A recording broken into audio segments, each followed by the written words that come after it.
It is 4:38 p.m. I'm going to go ahead and call this meeting of AIPAC to order. The date is May 13th, 2026. My name is Amber Greensky. I am one of the co-chairs. I will be presiding over this unless Amber shows up and says, I want to preside. That is on her. If we could go around and do introductions, that would be great. Can I popcorn to Jamie?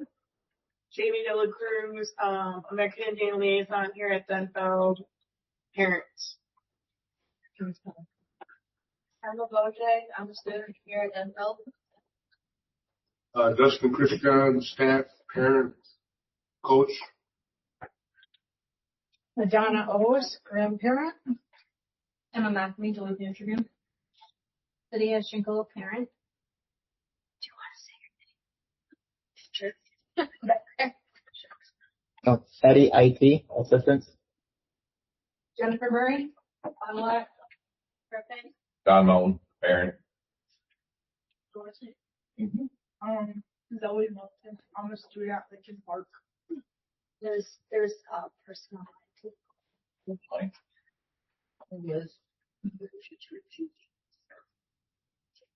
And Curtis Goodsky's here. He stepped up for a minute. Liz, do you mind introducing yourself? Hey, I'm Liz Appleby. I'm a parent. All right, for the moment, that concludes roll call. Curtis mentioned he was stepping out he forgot the SD card for the recording equipment, so our AIPAC recording will probably be missing this first half of the meeting until he gets back. But that shouldn't be an issue. As far as new business, we have on the agenda submit a data request to inform next year to American Indian Education Aid application. At this point, I'd just really like to open the floor to anyone who has specific data requests that they would like to know about as it relates to the safety plan for next year. And once we kind of agree what our data requests are going to be, we will fill out a form and get them submitted. I will submit them myself after this meeting, and that we agree on what those would be.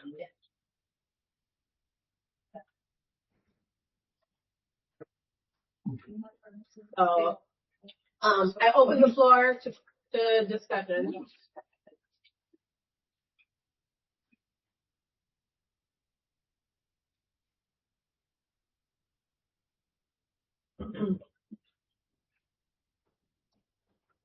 Go ahead, Don.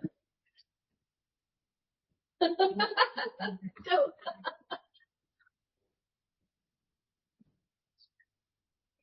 So the data request I'd like is everybody's names, titles, and salaries for American Indian Education. Names, titles, and salaries. Since now or previous? For next year. For this year, starting July 1 to June 30th? Mm-hmm. Okay. In title and salaries of all American Indian Education employees. Does this go all the way up the chain of command to director and Whoever signs it, anybody involved. superintendent? Okay. Yeah, if it's superintendent, then it's superintendent. Sure. Because that is kind of how it goes, right? Yep. Education employees from clerical. We seem to question it every year. And it's like, why are we questioning it? A question that I would say is even staff. I know that they mentioned, I'm sorry. No, they had mentioned that we're losing the ALC staff person, but I asked about the Piedmont position since that wasn't hired at all.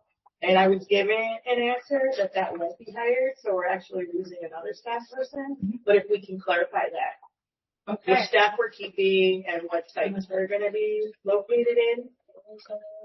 You know what I mean?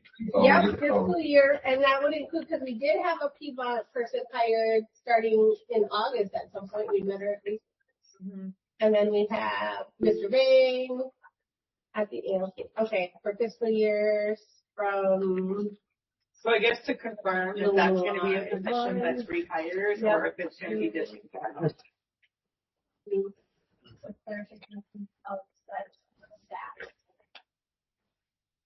And then someone raised their hand. 2026. I think it's the note takers. Okay. So to clarify that, John, so are you saying anyone that works for American Indian? Like, okay, so if you sign a document for American Indian Education, or if you work under, like, I don't know who signs all these documents. I know sometimes Anthony or John signs some of these documents. Sure. Anybody who's, you know, So like liaisons, clericals, coordinator. right. Like Maybe I should make it like this. Anybody who, how about this? Anybody who gets aid out of American Indian Education. That makes Does that make more sense? I don't know if John and Tony take a piece of this. I don't think they do, but. No, but it falls under Position, their role as supervising the American Indian Education. Okay. They don't take any money out of it. No. Is that what you're saying? As far as, well, I don't know that. Yeah, we just assume that all the time. It's an assumption. So you want positions, roles, right? And then, Job titles. Yep, names, titles, and salaries is what it's Names, called. titles, and and work salaries. site. Work site. That's a separate request. Names, Yeah. titles, salaries, Oh, and work it's site. I could add that into that one. Yeah, your work sites. Yep. Salaries and work sites. Okay. And what budget are they coming out of? And work sites, okay, for all, because it's just a broad American Indian Education employee. What budget? You'll be able to produce that fairly quick because in my head right now, I know I've seen it. Yeah, we've been given like a chart before that says like this position is, some of it's like Title VI, some of it's sped. Do you have that there in AMBA? Do I have that chart she's talking about? No, do you have what we just clarified? Yes, I said a data request, names, titles, salaries, and work sites of all American Indian Education employees from clerical on up, what budget is carrying for their position. Okay. It sounds less convoluted as the way we've gotten the information before. How much gets paid? Not how much it's paid, but like we have been given a list in the past where it has, you know, like Jamie Dela Cruz, Denfeld, and then like paid out of whatever. Like we've seen that piece. Yes, Not I have the- that copy. Yeah, I not have like that the document. salary part, but like they have made a spreadsheet of like who's paid out of what. Well, for And, like, example, Amanda it's like Clinton was on that, and she was coded 340 at the end, but it didn't have the budget code, what budget she's being paid out of in the center. But it listed everyone, including our Ojibwe language teachers on that document. Which are not paid out of AI funds.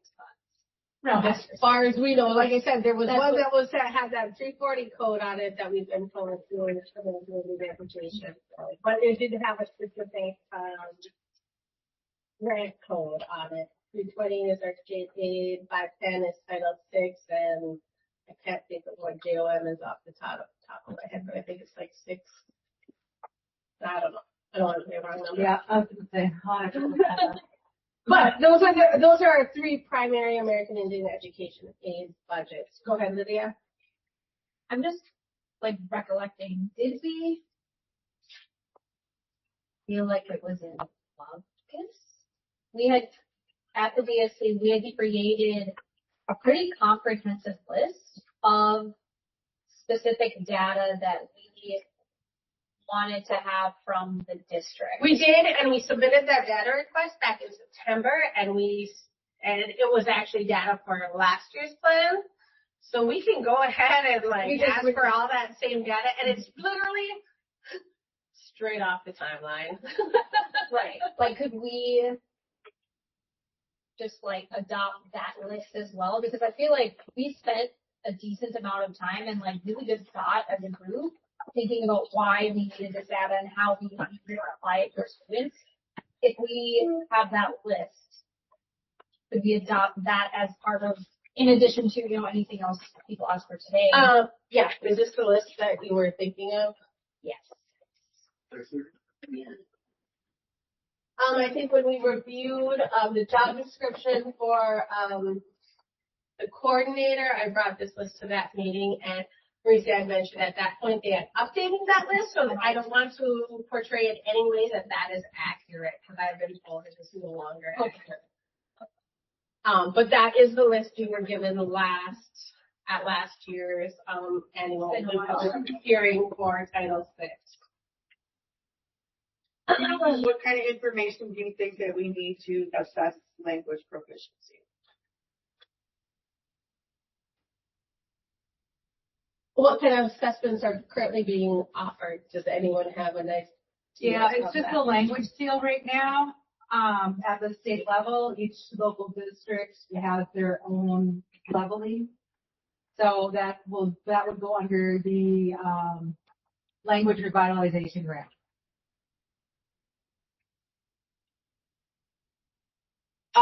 Is that under the department report?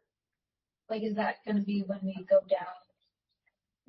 Because on the agenda, it's like specific data. Are we done with the data report? No, we are not even Oh, close. this is That's part of the data. down. I was like, oh, that's later. Okay. No, that's part of the data. This is part of the data. She's asking, like, how are we currently assessing language proficiency? Whether it be in Wasabican or in our other. I mean, I guess some things is you could see what the enrollment is in the middle school for the language program. You can see what the enrollment is at the immersion program. You can see what the enrollment is in the high school language classes. So that's just enrollment. That has nothing to say about proficiency. I don't know. I thought they got to the Yeah, you do. Nope, Amanda goes over there and teaches. I they exactly brought it back. Do we have one? Did we have one? She teaches one class over there, 8th grade. I think it's 7th and 8th grade. Yeah, I don't even think we got offered. Where is it at? Like, is it on the? I don't know what room she uses. Yeah, I've seen her over there too. Yeah, I don't know what room she uses, but I've also, I would be interested because I've also heard that I don't think that she's going to be there next year. So we need to know, like, what is the status of that? I didn't get told me to. So that would be part of this too. Okay. That would be part of, like, roles, positions, titles, like, so if that's something that's being provided through us or education equity, then we should know that person's in there, what that role is. Okay, so for a second, I am going to do this as a second data request. So, and basically what the request is, what data is utilized to assess language proficiency, and at minimum we want enrollment at immersion, enrollment at middle school, enrollment at high schools, and PSE enrollment in Ojibwe or Dakota language courses. Yep. Does that sound like what you're asking for? I mean, that's for like enrollment, right? Yeah. Okay. But whatever they use to assess proficiency. Yeah. Then we would want the start and end of those.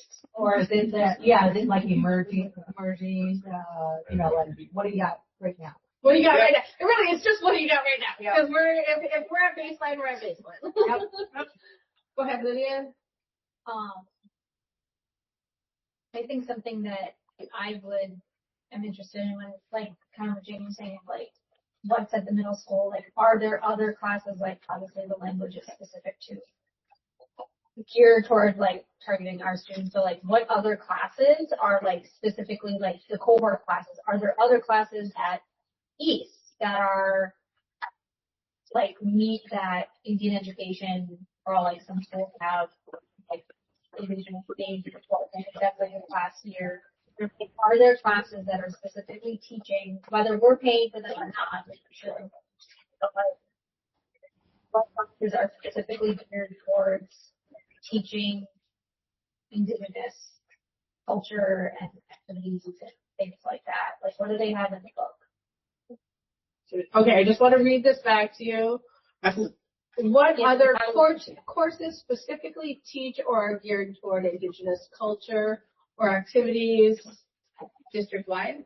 Yeah, I would say district-wide. Okay, so if there's anything in their coursework, because like at the high school level, they would be listed in coursework, right? But like in 6th grade, we have, right, the Northern Lights or whatever. That teaches something, and if there's a couple of books that we reviewed, right, like obviously that isn't this year, but they might have used them, right? So if they've used them, we should know about it. Okay. That's cool. Are you happy with how that's worded? Yeah. Okay.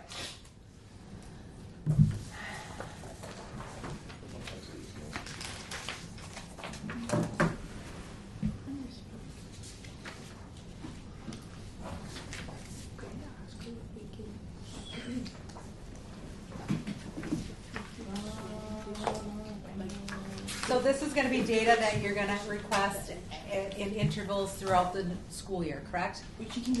Yeah, well, we're putting in a data request right now, right? As far as like informing the plan that should be reworked on. Okay. But this will be like this will be kind of like our baseline. This is what we should ask for every single year. Right. And when they send in their response to our non-concurrence, this is what you should be looking for. They should assess the same stuff in the fall, and then again in the spring. You know what I mean? As often as whoever is giving us this information is capable of doing it. But according to the letter that we received from the school board, they will offer it at least twice a year, correct? Okay, so I was confused about that. Okay. And so some of the things that keep it on task, right? So you all know that Duluth consults with our tribal government at Fond du Lac. So we give the schools that we consult with the school profile, and there's data points within there. Mm-hmm. And I sent it to everybody here. And so then I asked, what in addition to? So like, you would want the MCAs, because that should be coming out July or August. So you'd want to see that. It's on the school report card anyway, but you still want it presented to you. Y'all don't want to be looking it up individually. So that's the first thing that they would get. You know, how many students are American Indians that check the box for state aid in the beginning of the school year. And then you're going to want the academics for the, what do you guys use, FastBridge. So after the fall, you want the results. And then after the winter, they call it mid-year. And then you want it the spring, because that'll assess K through 8th grade. And then you also then have the MCA. So you can be looking at academics. You're going to be looking at how many students are being targeted right now to sign up for PSCO or college in the school classes. I'm trying to think if there's anything else off the top of my head. I feel like we had all of that on that list. Yeah, so I'm just like, so we can like, but we did, I don't think it asked for specific times of year. So like the beginning of the school year, you want certain things. Come September, I don't know when you start. I guess I'm fall. just referencing what the school board said they would provide it. They would provide this data. But yeah, but that's not good enough. No, I agree. Okay, So- I support that mid So because we're just starting and now we're finished, but we got to be able to have something so that if it needs attention, it can be. So K-8 definitely has that. Yeah. Fall, winter, spring on FastBridge. They definitely have that. So That's easy to pull. Yep, so that's 3 times a year. But remember, we're asking a formal request here that you guys will be asking for. The other thing I would ask for monthly is attendance. The other thing monthly I'd ask for is discipline. Okay. Attendance. So like referrals. Yep. Yeah. Okay. So do you have I that? appreciate monthly and referrals monthly. Yeah. As it in the future, I guess the point of this one right here is just like we want specific data requests like before our next meeting so that we can use them to inform like The plan. data-driven decisions for the plan. So Like, you can I'm ask- still putting that down as monthly reports. So you can ask for all of that and then do what you're doing, because then you're going to do the formal request for the starting in the school year. Yes. Okay. And you're going to be asking for the same stuff. Yep. And then at the end of each quarter, I would be asking for students passing students are passing, and then the high school students, how many students, you know, might have missed, I hate calling it fail, but how many students? On track. Okay, so students on track. And that, quarterly. well, that's, report card time. On track. Okay, so I just have a question for liaisons on that point. Like, is it more helpful for us to ask for this at the end of the quarter, or like at midterm? I don't track it, so. You don't track it? Okay. Well, I mean, that wouldn't be my area, not that I couldn't at some point. Right. Like, but I guess for all of us, I think like what she was talking about, attendance, I would even ask for the drop rate. Like how many students did you, 15-day drop. Did you start out with here at the end of or maybe the semester? Drop rate per semester? Okay. Are we able to, Probably happens more than a semester. I don't know, like, are we able to put that list? Cause I'm just like, I'm hearing the same things that like we have already, I think two things. One, I'm confused of, some of this stuff is like for the next year, like starting in the fall, this is what we want at the monthly APAC or quarterly APAC, and we're asking for a data request to be presented to us next week to inform the plan. So I feel like there's two different You're looking at data last year, requests. this past year. Right, You're not gonna get the MCAs though. right. So that's why I would ask for the beginning, middle, and end of the school year for K through 8 on the fast bridge. So you're asking for anything that you can get from last year, but then we're keeping this other list here for when school starts. Yeah. Yeah, so we want the fall, mid-year, spring fast bridge for school year 25-26 to inform the plan, and then next year we want that to just be a regular part. Okay, so there's kind of two lists. There's kind of like two, like, okay, I'll ask for attendance, but it'll be the whole past year's attendance, because they're not gonna get it to us monthly in the next month. Well, that's why I was like, But like, there's another, this is like pre-work, right? right. Can we, Correct. that list that we had come up with at the beginning of the school year, that big data request, can we put that up there so we can kind of look at and pull out, maybe there's things that are like we want now to inform this year, that it's like we asked for that. I think / building what we're asking for. I think it would be on, I'd have to go to ISD 709. And remember when they were working on that sheet where we'd put in our request and then they'd say, oh, here's our progress with it, and I think that's where it will be. I don't think that has been updated since Jeff came on board, because I had put in that big data request at that point. That's the way Anthony Bobs was doing things. Yeah, remember he wanted us to submit all our data requests and our printing requests. It was great as long as I had access to the thing. Yeah. I lost it somewhere in the email threads at some point. So I have to. Oh my god. If you have it on something, you can email it to me and I can send it to Eddie. Okay. And he can. I'm gonna have to do that when I can go home and take my damn contacts out, so I don't go cross-eyed every 5 minutes. Because I think that list that we had made was really great, because we talked about breaking down data with K-12, and we talked about the attendance of 15-day drops. I know when we had tribal consultation, we talked about how there's a difference in attendance of, did you miss the whole day? Did you come and then leave? Why are we having students who are coming late? Why are they leaving early? Is it like, well, I missed the bus and I didn't have a way to get here? Well, then we need to look at transportation for kids who missed the bus. Or they're leaving early. Why are they leaving? Did the attendance reports tell you all that stuff in there? That was something, yeah, like at tribal consultation, not this last time, but. No, but the Where attendance Sheila- reports that we were given, have they said that in there? Like all the different areas? Because I've never seen It was at tribal consultation when Yeah. Sheila did tribal consultation. Yeah. And it was really informative, because it's like, it's not just, well, they weren't here today. Good. It's Okay, like- what she's talking about I is. know what she's talking about. I've just never seen it. Nobody's Yeah. ever given it to me to look at. Well, So that's what I'm because saying. it has certain permissions within the system. Mm-hmm.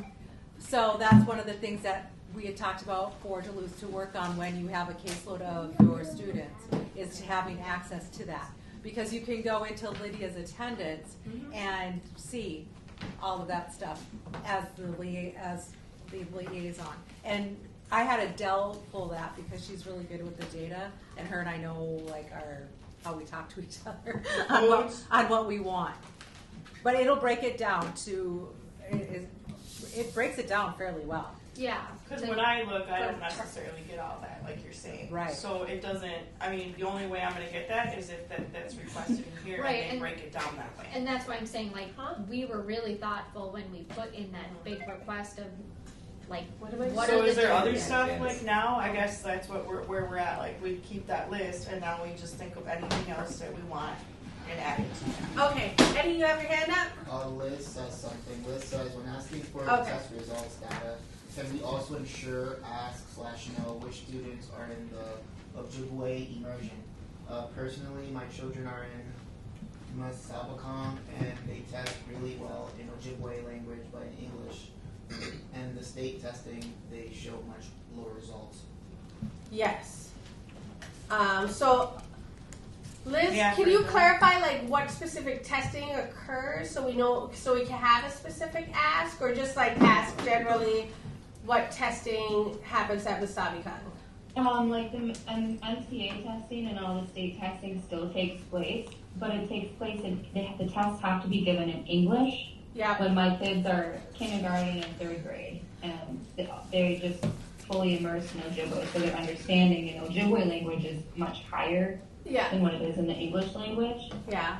And so they're testing low and concerning, but when I meet with the teachers are like, no, you don't have anything to worry about. It's just the language barrier. So the state testing is a little skewed, at least for the Masabakon. Oh gosh, in my yes, opinion. absolutely. Actually, I asked a couple years ago, like, is there a way we can have an Ojibwe modified MCA test? You know what I mean? Yeah. Even if for this one, you know, for this one school, that would be something really, really cool to work on.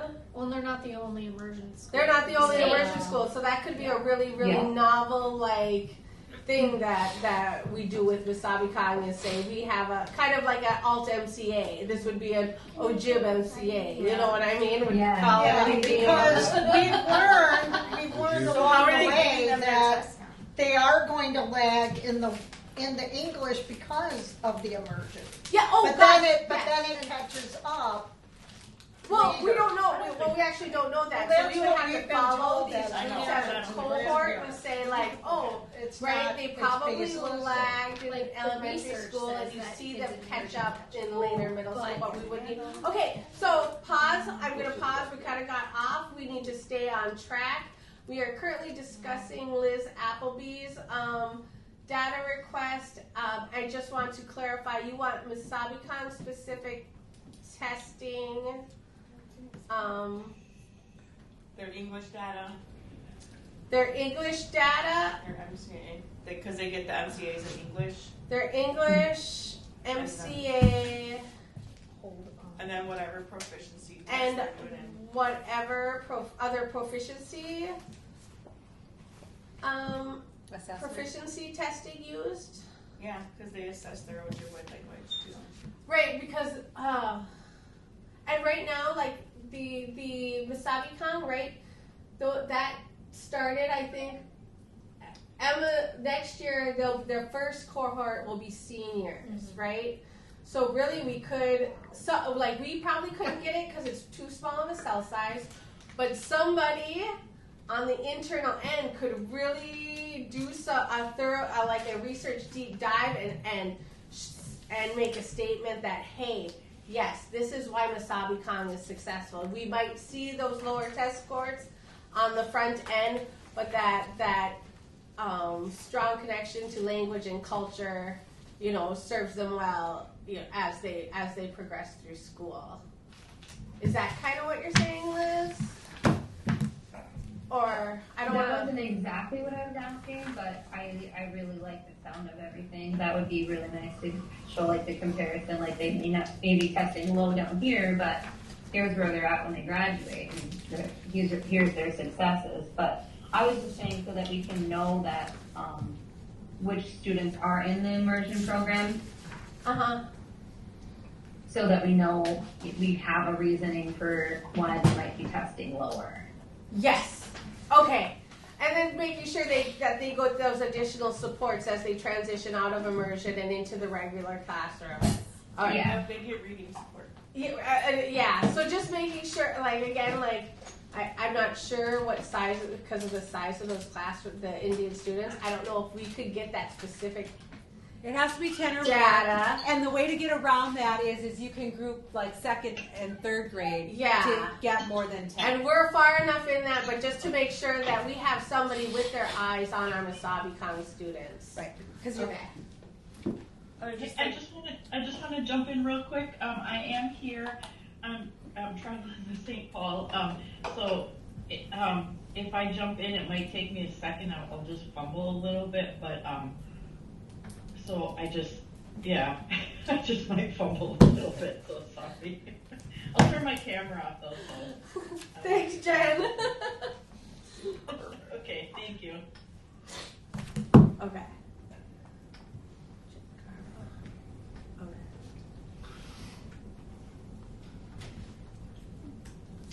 All right, I think I have that. I have that saved now. Okay, so Masabikang specific testing for their English, MCA, and whatever other proficiency testing is used, and ongoing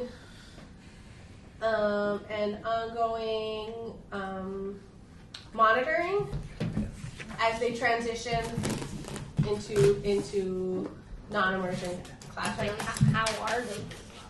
They just take the MCAs. Whatever their language assessment is, so we want that too. Classroom. Just because we really want them to be supported as much as they can. Okay, cool. Go ahead, Lydia. I get kind of on this Masabikang thought process. I think something that and we were just saying, where it's the Masabikang program has been around for, Natalia was in it and she's going to be a junior next year. It's that first initial class is going to be senior. So we've had that. It's hard because we had COVID and that messed a lot of everybody up. But I think what is, research in other places shows that initially immersion students lag, but then later they catch up. Is that what's happening here? Are the supports that we are giving, because in third grade, or the way it was, I don't know if this is still how it is, in third grade, they start to have, what Jamie was saying, that English, intervention, because they're gonna have to take the NCAs in English. They're gonna, transition into, we don't have immersion once you get out of elementary school. So it's is what we're doing here in this district supportive for what the research shows that, well, they do catch up, but are we doing what our students need to catch up? So it's how do we, what is the district doing to ensure that our Masabikang kids are able to be on par with the non-immersion students when they leave the immersion setting? And how is that comparable to other immersion settings? Are we serving our students adequately to be successful long term? So to me, a way that you could assess some of that is to ask for the data from the Spanish immersion program and see how their students test. Okay. It won't be the same language. I would use it as a comparison just for the fact just that to see if there's growth. Yes. Are we growing at the same pace as the Spanish immersion? Yeah. That would be the question I would ask. Yeah. Well, aren't those two languages are similar? No, it doesn't. It's not even about that. It's the whole reason. Part of it's going to a science school or going to a math school is that the idea is being exposed to this academic setting and to learning in this style is supposed to increase your ability and your knowledge. So it's like studying music.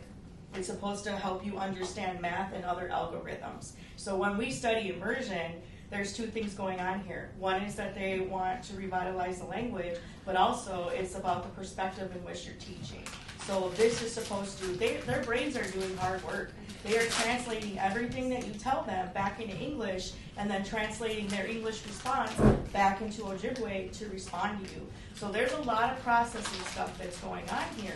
So really, we should see, like, it's not just about the language, it's also about if we're supporting their abilities to be able to do these things. That's another piece of it. So looking at the Spanish immersion students, and if they're acclimating, then what kind of things do they have coming into this immersion program? Many of them know how to read already. Many, I know other Spanish immersion programs, they want you to be able to count to 20.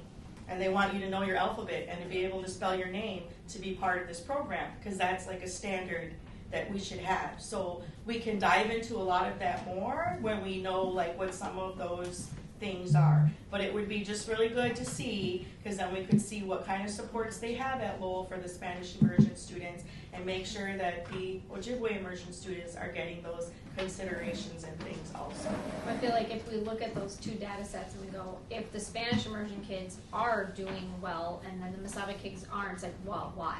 Yeah, that's when you do your root cause Right, where it's analysis. like, we have this, it's like, well, are they getting different or more supports? Are those effective? Because in theory, both immersion programs should have enough support that the students are progressing at the same level. The word you want to use is equitable, not equal, not fair. It's equitable because the students economically advantaged going into Spanish immersion 9 times out of 10. It's a privilege. A lot of our students that are at Wasabi Kong, that are Anishinaabe, have other reasons for joining and going there. And you have also the historical trauma that the others do not have, genetically speaking. And I think like sometimes it's like, I know for me to be able to send my kids there, it was a privilege because I was able to drive them there. Mm-hmm. And if I didn't have that ability, then they couldn't have gone there. And that's it. Number one, if I couldn't have drove them there every day and been there to pick them up or made arrangements for that, they would not have been able to attend there. So there's definitely like something to look at.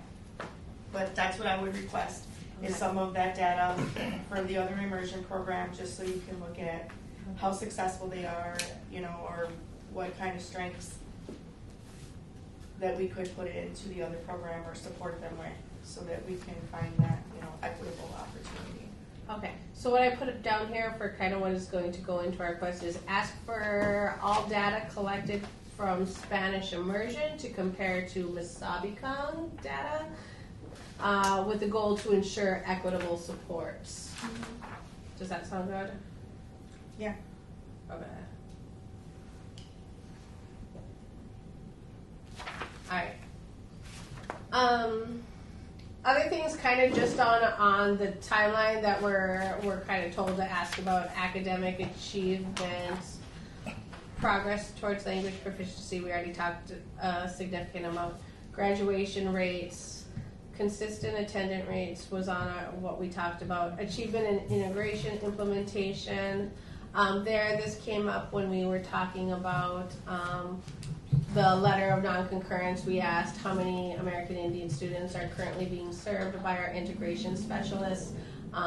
That data was not known at that point, but it would be good to know what their caseloads were this year, right? And make sure we should be seeing at least 10% of every caseload being targeted to our American Indians, because that's the percentile. I would ask for that from Check and Connect too. Yeah. Oh, ask for that from Check and Connect. Okay, hold on. I'm just going to put. They're supposed to be Check and recording all of Connect. that in Infinite Campus. Check and Connect mentor caseload and integration specialist caseload. How many students are serving? More than last year, I can tell you that. Right. But just making sure that there are American Indians on those caseloads, and it's done at least proportionally to what we see in the district. You got a caseload of 30, you should have 3 at minimum. What their recruitment process is? Yeah. And if it's lacking, what is the recruitment process? Just what it is. I don't think I've ever. Okay, I don't even know what it is. The recruitment process. We had during our online a year ago in November with Anthony Bonds, we were kind of asking this, and at that point they did a little presentation, and they said it was recruited based on what they called the ABCs of Check and Connect, and it was attendance. I can't remember what behavior, and C was, I can't remember what C was, but a lot of it came down to B and C, because they kind of felt if the students weren't there, attendance, you know what I mean? Yeah, they get dropped. They get dropped from that program. Like, I know, like, Natalia utilizes Check and Connect here at Dunfeld, and it was something that had to be an internal referral. Yeah. Like, from my understanding, and maybe this is different, but like, so like, yeah, what is the recommend? Like, can a parent go, hey, I see my student struggling. I've heard about Check and Connect. Can my student be a part of Check and Connect, or is it only an internal? Because I wasn't even aware of Check and Connect, and it was an internal process, and they were like, we want to do this. What do you think? And I'm like, that sounds like a great idea to try. And like, it's been extremely effective. And like, we spoke at the school board, and I know Tuscan, what I heard from Sarah, I can't remember her last name, but she's in charge of Check and Connect. She's the coordinator, because they are cutting some Check and Connect money from, I think it's at East, I think from that one or there. But Tuscan did make a request, I think it's for like $300,000 to maintain the Check and Connect staffing and levels at Denville next year. And that's being voted on by the school board this week? Or next week on the 18th. So like, Tuscan did advocate for that so that we don't lose the numbers at Denville. So it'd be more important to know how many American Indian students are being served by those programs. And just interchange, it's not the district cutting it, it's because of federal funding being cut. I think it's both. Is what I understood. A little bit of both. I believe St. Louis County had a grant for Check and Connect, and so that grant, the cycle is ending. It was another third-party source of money. Mm-hmm. Yeah. So, and I don't know who in our district is responsible for maintaining grants like that or reapplying. Check and Connect is typically 1 or 2 cycles. Because I know the Bureau of Indian Education had it, and then also the state through the University of Minnesota. So it's like a short-term opportunity. And then you're supposed to implement all of their programming and their templates that they utilize and information, and then continue it. Mm-hmm. They kind of jumpstart you. Mm-hmm. A lot of us have attended many of those things. It's about whether they're not gonna, I thought it was about whether or not they're gonna pay for the license for some other people to be on board and have access to some of that. Okay, so I'm just gonna, sorry, did I cut you off? No, I wanted to add something. Oh, go ahead. When we talked about, not to there. Okay, let me just like clarify what I have on the data request from what this little part of the discussion was. We're going to request Check and Connect mentors, American Indian student caseloads, and integration specialist American Indian student caseloads. And then additionally, what is the recruitment process? Recruit and referral process. Recruitment and referral process. Okay, so, all right. So under attendance, I guess I was kind of interested to know like how many kindergartners we have at the schools, the American Indian students, and if they finish like 5th grade there. You know what I mean? Like if so they like stay we're at the looking same at, school. there's a word for that. You know, because I know a lot of times they transfer, they shift, they move around. The mobility rate for our kindergartners through to 5th grade. And you started at Lower Mac, but then you were at Myers, but then you were at Lowell, but then you were like, which is disruptive to kids. And some of that should be. Pulled my kid out, put him in Raleigh. Mobility. Well, but that's with that. That's well, like and even just what are the reasons for that? What are the reasons for like, that? should McKinney-Vento been utilized in those? High mobility, yeah. I would say that. Well, because part of the district thing that we went to at the school board meeting is they were projecting like a lot of the attendance and the school growth and everything, and so they kind of pointed out that Proctor was a lot of place, like if people leave here, they go there. But also, I feel like that's information when people apply for open enrollment, they say why they want to go to another school. So somewhere that should be being documented, you know, like why these kids are open enrolling to other schools. Honestly, that is something that we can like actually track that mobility rate and say, hey, we're doing a good job if that mobility rate goes significantly down. So that would some be, kids go to ESCO too.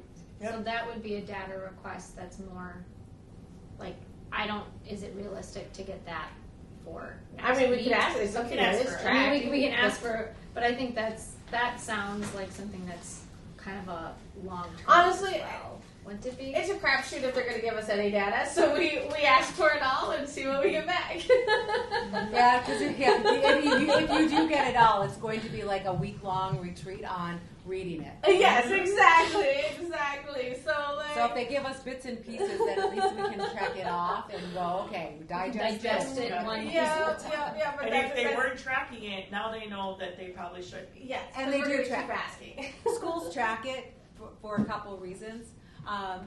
Special education is one of them.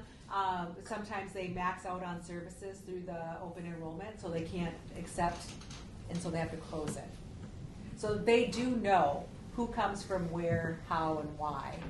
And the state definitely tracks it with the 9th grade cohorts. So it is. That's what impacts those graduations. Yes. So it is. They do track on who goes where, but keep in mind we're only asking for American Indian students. Yes. Yeah. And secondary. And they will have that also. Okay, so this summed up into kind of a one sentence thing, and we can change it. How many American Indian students are in kindergarten this year, and what is the mobility rate for American Indian students at the elementary and secondary levels? Whether they, like I said, whether we can get this, but it's something we should keep our eyes on and keep asking for. So when we say secondary, so elementary would be K-5, and secondary is like 6 through 12? Yes. Okay. Well, because, like, you'll know, like, because we actually do have good attendance at the elementary level that we're showing drops off at the middle school level sharply. So we are expecting to see a high mobility rate between, 5th grade and 6th grade, or even 5th grade. I'm not actually sure how they show that data, to be honest, so this will be really interesting. I blame my kid, I'm sorry. Jen, where would... I missed something. So I didn't hear their request on how many American Indian students open enroll in other districts. Okay, I missed that. How many American Indian students open enroll in other districts? Okay. Like that would be ISD 709 students, but have open enrolled. Yeah, they chose to go to Renshaw. Yep. They chose to go to Proctor. Okay. They chose Minnesota Online. Yep. Okay. Or like Don, Let's go. Are we down to graduation rate? We still go to Caucasian.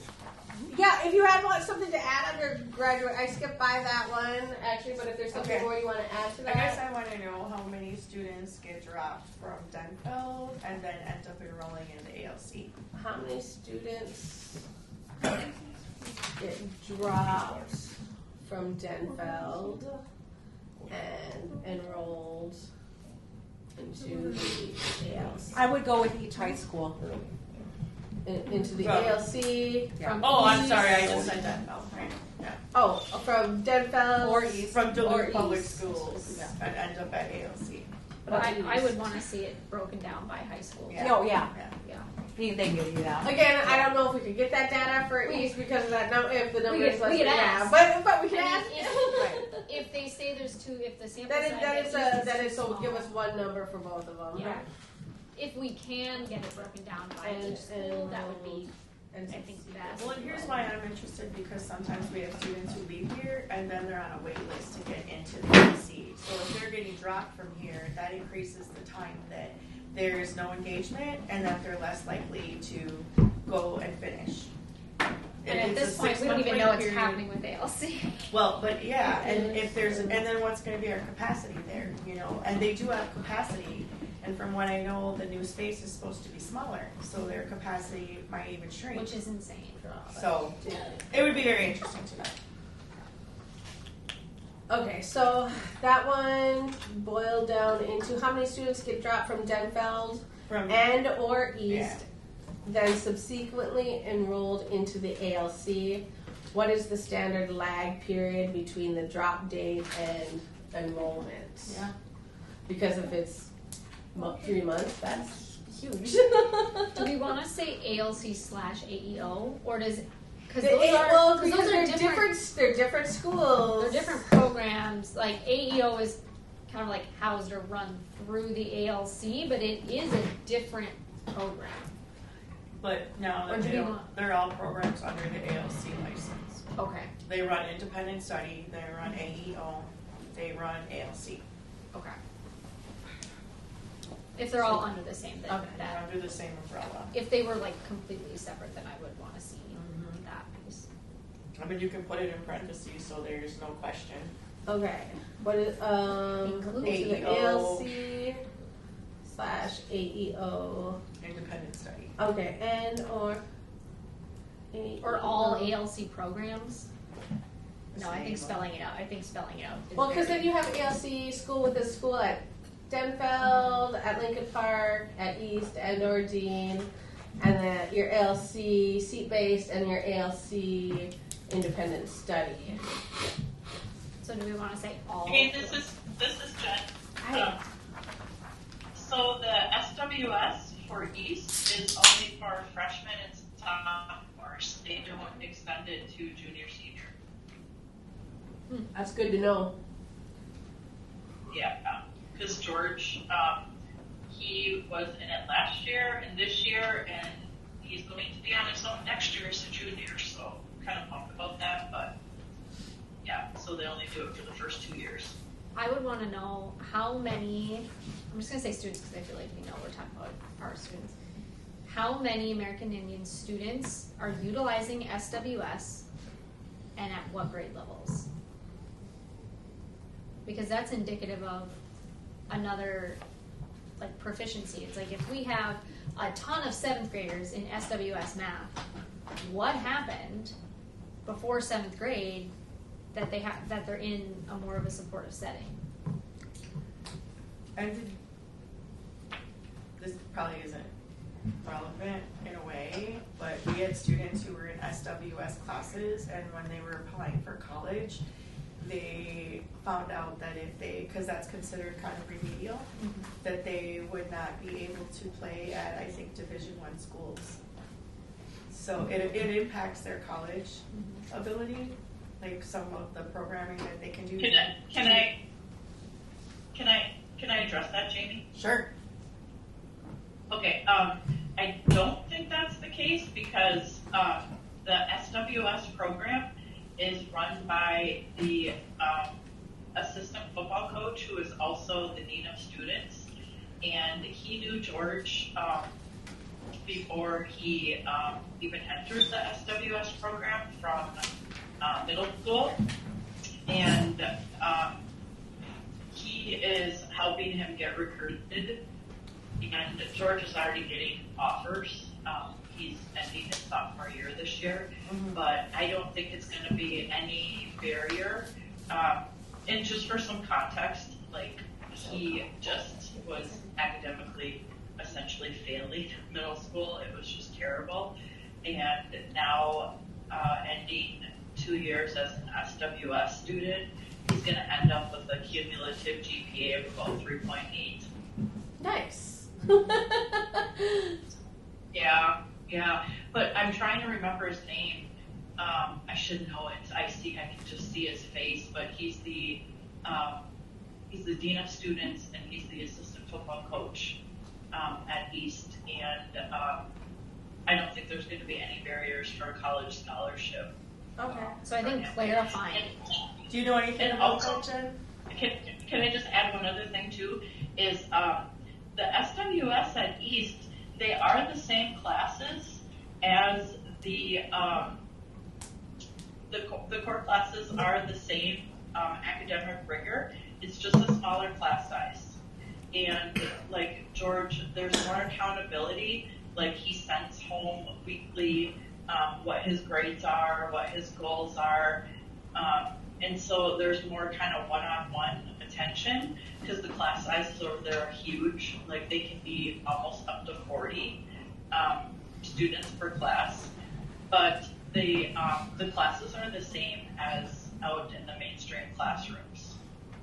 Okay. And I've seen that at the middle school because I had 2 7th graders and one was in SWS math and one was not in SWS math, and they had the same homework. It was like the SWS class, they could take the chapter slower if they needed to because they had slow, but they were using the same homework. It was the same competency. It wasn't. They have the same standards. Yeah, they have the same standards. It wasn't like it was a reading strategies special education class where it is like vastly different, right? Where we're doing something that is not grade level. Like, and that was, I mean, those kiddos are now in 10th grade, so I don't know what that looks like now, but at that time, it was comparable to what the non-SWS class was learning. So here, when they do SWS, it's like school within a school. Mm-hmm. And many of the times, like their classes will be super large. They'll actually, because they have so many students who need that slower pace or a little more time. I haven't seen anybody who does goals and check-ins weekly or does grade reports for many of the students who take them here, but that would be another thing to ask how many American Indian students are enrolled in SWS here. And one thing Mr. Tuscan did say is that like here we do the independent study. East has something, or how we were even doing credit recovery. We all have those programs. How they do it is a little different at each site. Yeah. So that might be more of what they're doing at East for their like credit recovery and grade catch up and things like that, using that kind of plan. And this is how we're doing it here. Okay. Yeah, I would be curious to know too the differences between Denfeld and East for a variety of reasons, not just for personal curiosity, but I would be curious. And I did remember his name, Coach Clark, Dave Clark. But my sense is they make the students more accountable for their, to take ownership. And so it isn't just like coddling in terms of like providing supports, but at the same time, they're making the students take ownership. I shouldn't say coddling, that's not the right word. But they're providing more supports, academic supports. They're also making the students take ownership. So that's something that I really like about the program, and it helps the parents too. Even me, as involved as I am, I'm also super busy. It helps the parents stay connected to the students, what's happening in your student's school, and just staying connected to the school, which I think is super helpful for Native parents who, you know, don't always feel comfortable in that space. And so, I don't know, there's something there. There's just something there that I think is worth exploring for us. It's been really,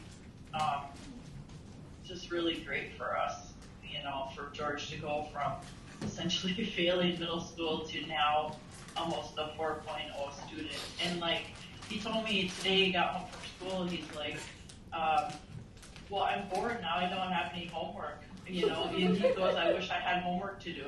Give him some. What? You know, like he dreaded school and homework, and now he likes it. He likes to learn. You know, so there's something, I don't know. There's some magic formula in what they're doing at East with that program, I think. All right, go ahead, Lydia. So I feel like the number of our students in SWS and how it's implemented at different schools. Because from my understanding, there's SWS at both middle schools and both high schools, and it's like, how is that being implemented? Because it sounds like it's vastly different. It is. It's just a title that they use. And so it's like, how is that being implemented, and is it more successful at one school? Should we be doing it another way? Okay, so here's what I've got. How many American Indian students are utilizing school within a school, and at what grade levels? Are there any barriers to students' post-secondary ability to do things like play sports? How often are they receiving check-ins and targeted support? And how is the SWS program being implemented at each site? Does that kind of broadly cover what we're asking for? Okay. Are we okay with moving on? Do we cover, yeah. For the AEO, ALC, so there's it's called state approved alternative programs. So if we asked for the Ours is a learning center. yeah, versus we asked like the rates of students that go from like Denfeld and or East into any state approved alternative program that will cover everything they do. Like all of those programs will fall under that umbrella because that's what it's like funded in and that's the classification. So it won't, we can't miss any of those programs if we, like that covers everything. So I guess I can even just like sum up. I got lost so in that. To change, because we had asked for the students, because we had asked, we wanted to know the number of students that are dropped or shipped from East or Denfeld into the ALC. But if we say into state-approved alternative programs, that will cover all of those programs, like independent study, AEO, if they have like any sort of like specialized program that they're doing through that umbrella term will cover anything that is at that site. Okay. That is through that mechanism. District and any state approved ALP. Okay. Hold on, let me read how that one got adjusted and just make sure I captured it. How many American Indian students get dropped from Denfeld and or East and subsequently enrolled into the ALC and or AEO, both within the district and any state approved ALP? Is that what you had said? Alternative learning. Alternative learning program. Just make sure we're covering, we're making sure that we're catching all students. And then the lag of the period of enrollment, because like what Jamie was saying is that sometimes they don't get in right away. Okay, so then you want to know also between drop. Okay, that is that same kind of is a standard lag period between drop date and enrollment. Okay. So how many students get dropped from Denfeld and or East and subsequently enrolled into the ALC and or AEO, both within the district and any state approved alternative learning program? All right. Are we okay with moving on from this? Yes. Okay, and that kind of fell under graduation rates, consistent attendance rates. Is there anything specific we want there? So we had the mobility. Yeah. Mobility. And then the number of kindergartners, and then the number of students who open enroll. Yeah, we got all that. Okay. All right. And then for the achievement and integration implementations, what did we say there? We said check it for the Check and Connect Mentor, American Indian Student Caseload, and Integration Specialist, American Indian Student Caseload. What's the recruitment and referral process? Anything else we want to add there? Well, what's going to be their focus in the A&I plan towards American Indian students? Okay, what is the focus within the A&I plan for American Indian student focus? Because at times we've had American Indian focus integration specialists. From what I understood, some of that language, the language in the high schools was being paid through that, but I don't know now. So. In addition to that, I would put a reminder on there that with the achievement and integration, that they need to be consulting with AIPAC for the plan. And that's right in statute, right? That's right in their grant. Yep. Does anybody currently serve on their committee from here? I thought that's what EAC was about, but it does not sound like, for all the EAC meetings I've gone to, the Achievement Integration Plan, they're not using the EAC committee as their community-based. And you don't have to join their committee. They're supposed to work with AIPAC. Yes. Not a single person. Right. I'm just saying, I know Nate had used EAC as like his committee that he consulted with for the Achievement Integration Plan. Marisa is operating it differently, and like this had came up in early meetings that, you know, we're like, oh God, we have the Achievement Integration Plan due, and she was like, oh no, that's not going to be the focus of this committee anymore. So that's kind of a That's a standing question. That's a standing question, and what EAC is? What is the role It's of not. EAC? It's not. I would take the portion of the grant that specifically says the American Indian Parent Advisory Committee is to collaborate and consult. It's not about the choice of a director to decide for you. So at some point, she should be asked to put on her agenda and present her plan here. Yeah. Or if you see something in the plan, that's something too that I would really like the committee to think about, is I know that we always look at somebody to present, but the thing is that's when you're gonna get moved right over. So when you see something in a plan or something going on, and you, as a group, decide we don't like that, then put what it is you would like to see, and send it out and document it that way. Because if I'm not knowing the group very well, or multiple things, and I'm like, oh, I could easily do a Johnson O'Malley budget for the JOM, and then I'm just going to present it. So I would prefer like they would have something ready. Like, no, we don't like that, or hey, can you work on it together like it's supposed to be? And then that's the way to do it. But if you always have someone over here doing all of the writing, right, and the rationale, and then they bring it to you, it kind of sometimes gets lost. So being proactive. So knowing that that's something that is being written and reviewed, we should put together some suggestions to present. Yeah, read the current plan. Read the current plan that they've used that you guys maybe don't even realize it was out there. Yeah. And then make suggestions. And then the other thing with the achievement and integration, and Duluth is probably not going to. However, the reason why is because of American Indian students. That's why you receive that money, is because that's how they qualify. So we want to see a focus on those students. And you want to see what's the percentage of American Indian students with the overall students. So I think there's like 2,000-ish in your district, and if we have 900, well, you do the math, right? Yeah. We're 40-50% of the program. Well, like we were told, and I don't even remember who and at what point, because there's been so many people. But when I know we brought up that there's a lack of liaisons at the elementary schools, and it's like Myers-Wilkins is a racially identified school, and we don't have a liaison there.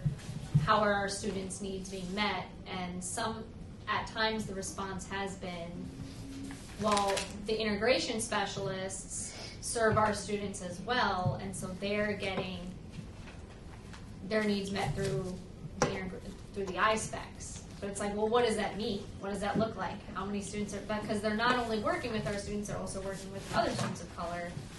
So it's like, if that's who's serving our students in those locations, who are they really working with our students? Like, how many are they actually making contact with? If that's replacing the liaison.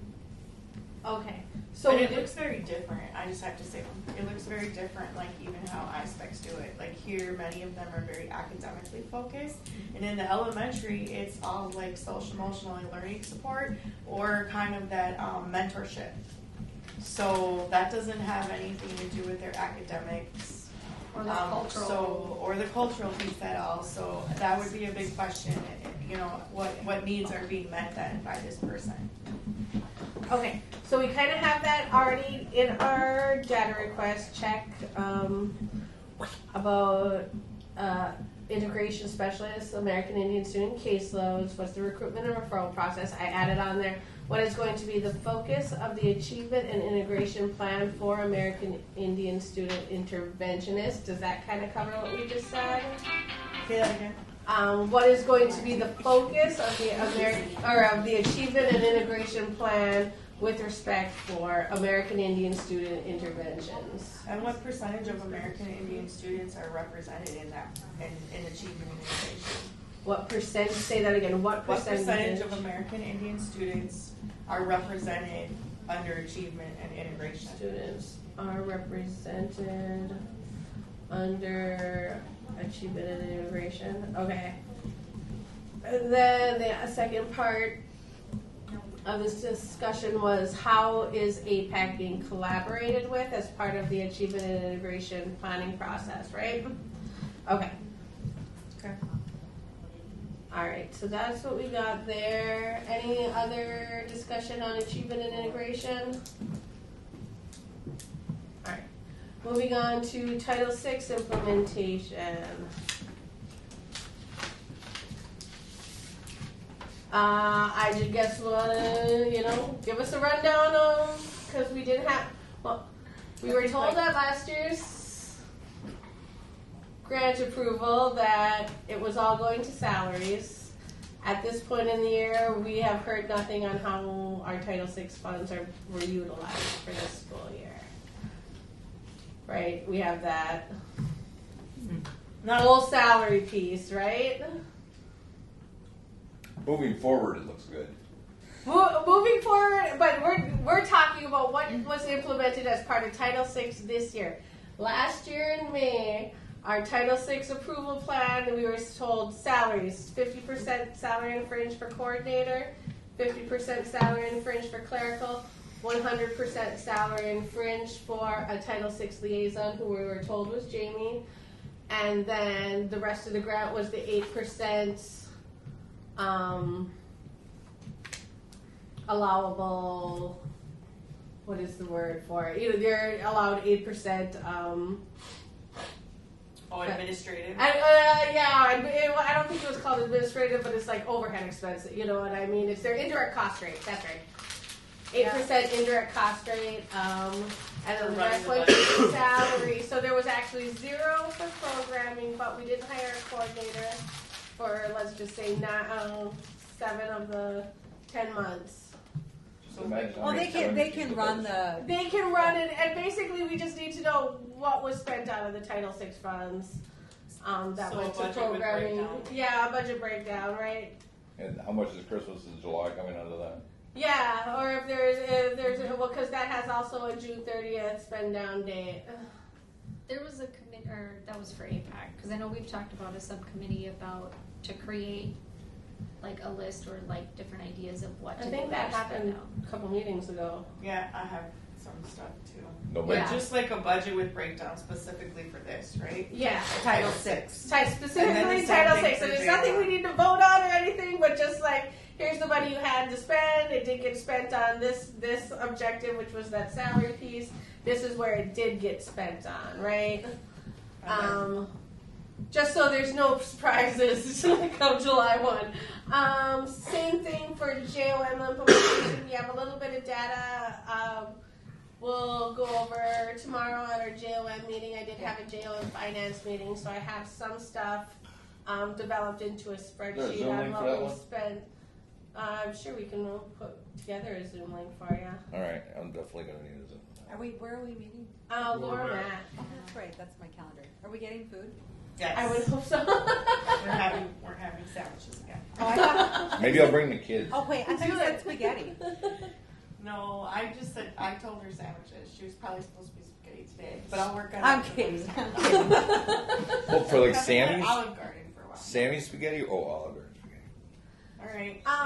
Unless there's something specific people want to know about Title VI or JOM, I think we're just looking for a broad, rundown of what programming happened under those two umbrellas.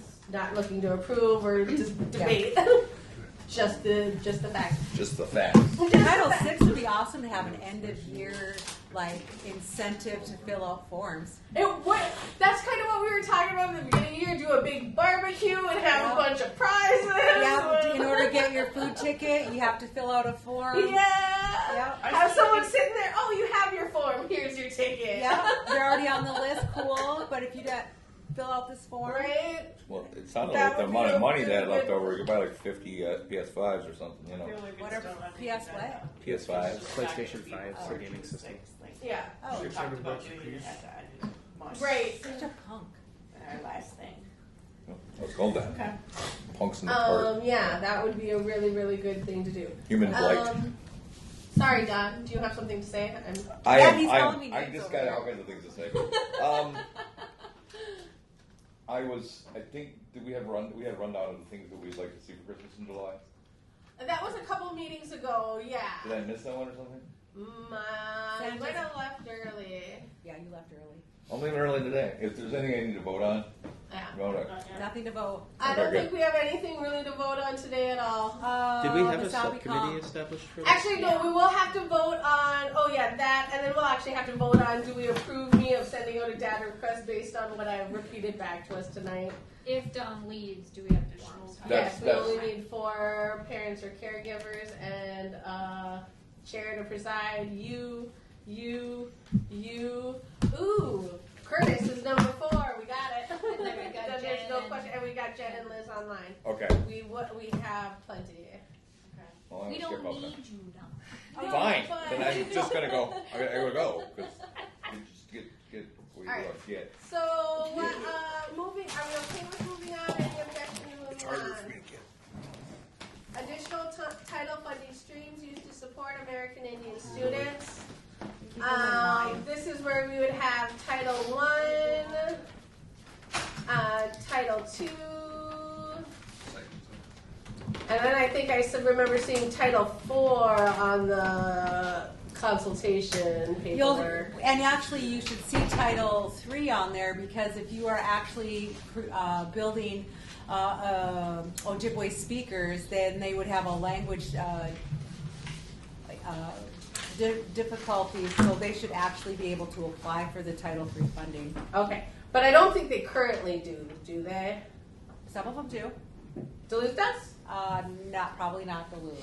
No, that's what I mean. Like, that would be a good thing to keep on the radar. Is like, Yeah, so this is put- another funding so stream, put but Title like, III Recommendation that we as far as just asking where like Title I last year we were told was going to go to that language and culture coordinator, but that never got hired. So where did that money actually go to? How did it go to support those language needs of our students, right? So like how was So just kind of what was implemented How under was- those grants. how is Title I, Title II, and Title IV funding used to support American Indian students?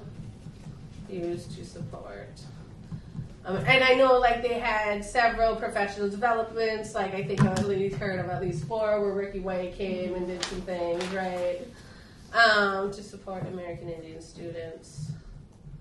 Okay. So just kind of that's another. Just give us the rundown of how these funds were used. And all of that, like, really behooves the district to get to us because we can use all of that in our vote of concurrence or non-concurrence, like, because we don't want the narrative to keep being like, oh, they don't support American Indian students when they likely do, and we just aren't aware of it. Okay.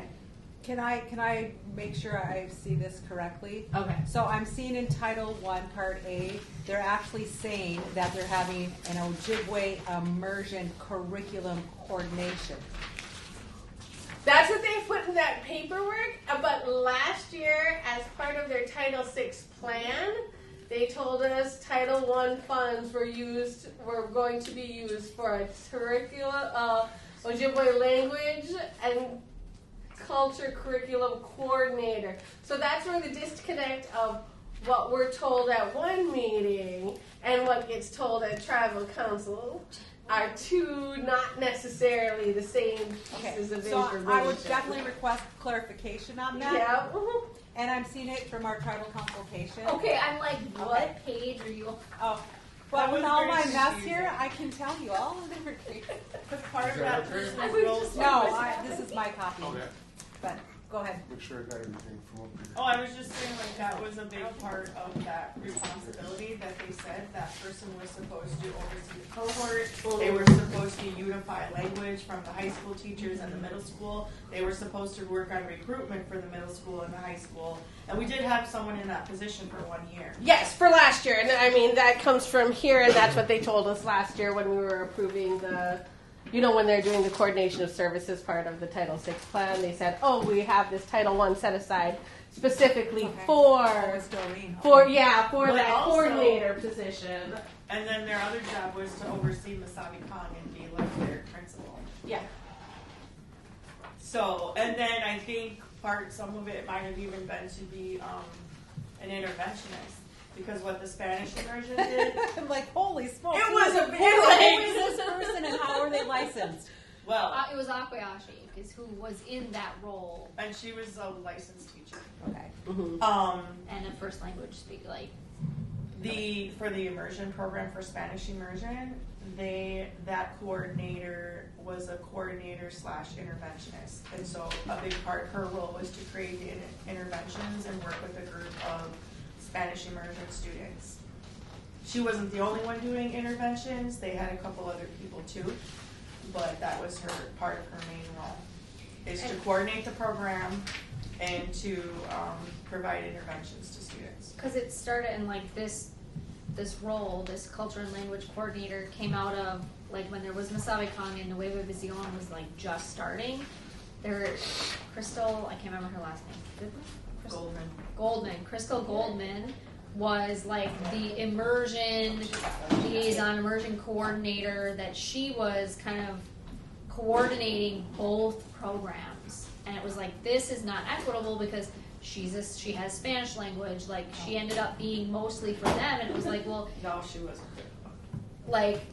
It was something where it was she was the immersion coordinator had some role, and then we were well, that's not equitable to our students. She can't meet the needs of our students. She doesn't know, and so then we had teachers, and we had the district coordinator making curriculum, and it was well, that's not, and so that's kind of how that position. The district coordinator, which one was that? With Edie, she was. Edie did write curriculum. They worked together on curriculum. Most of the teachers write the curriculum. A lot of stuff they use and they translate it. They translate a lot of the English stuff and create them in hard copies. But nobody's really, some of the teachers might write their own stuff, the lesson plan for it, but there's not. They got paid to do curriculum for many years, but from what I think we understand is when, forget his name. Majiwade. Yeah, when he left, he had a lot of stuff and they lost it. So I don't know where they're at with their curriculum now. I don't know how they were centralizing it or doing it, but for 5 years they got paid to write curriculum. Every summer that was their thing. So, but where any of that is that was that was part of the new person who was going to come, is they were going to centralize all this and keep it. Well, the intellect. I'm sorry, I'm driving. Oh. But I wanted to add to that. I'm sorry, I have to pick up my kiddos. But after speaking, I talk with my kids as teachers a lot who are in the Savacon program.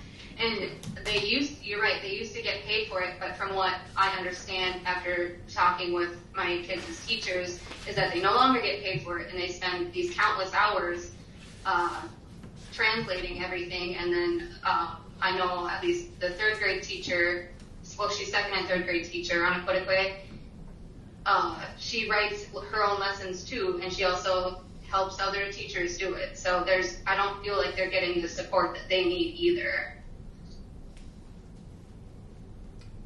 Yeah, that'll be really interesting too to talk with them, because I know that Masabi Kong is lesson plans are on the MEAN website, and MEAN has K through 5th grade. So there's a big collaboration in Minnesota. So I'm wondering how much they're utilizing the others. So that would take some time to look at that.